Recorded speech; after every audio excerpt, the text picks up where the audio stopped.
Hai, senang saya bisa jumpa kembali. Pada video kali ini saya akan membacakan kisah di balik fokus kepada hal yang penting.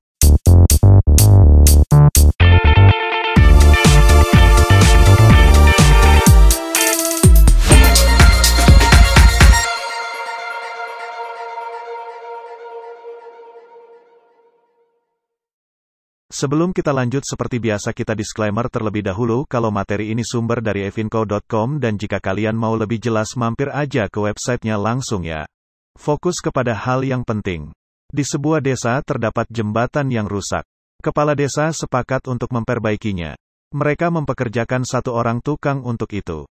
Ketika dalam rapat dibahas, bahwa perlu ada satu orang karyawan untuk membeli kebutuhan sang tukang.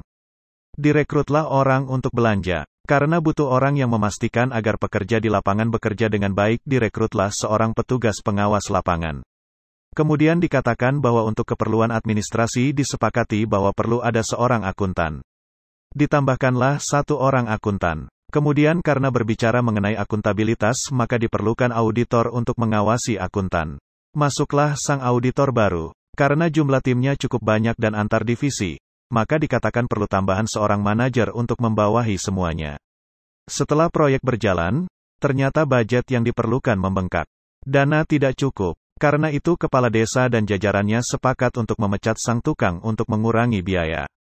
Mungkin Anda tertawa, loh, kalau tukangnya dipecat terus yang benerin jembatannya siapa? Kadang kita juga suka terjerumus dengan hal-hal seperti itu. Kita harus memisahkan mana yang benar-benar penting. Mana yang benar-benar perlu kita prioritaskan.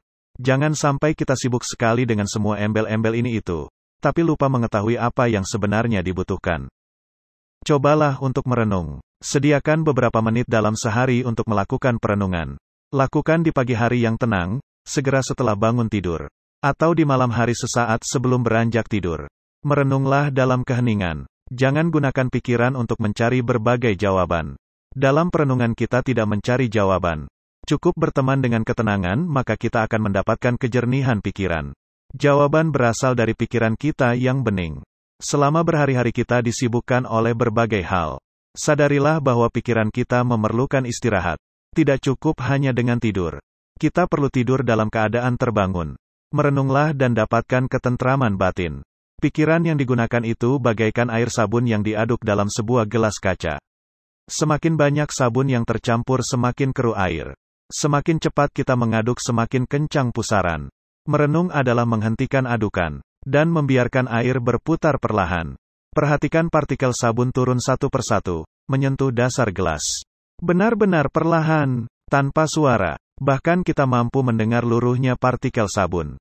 Kini kita mendapatkan air jernih tersisa di permukaan. Bukankah air yang jernih mampu meneruskan cahaya? Demikian halnya dengan pikiran kita yang bening.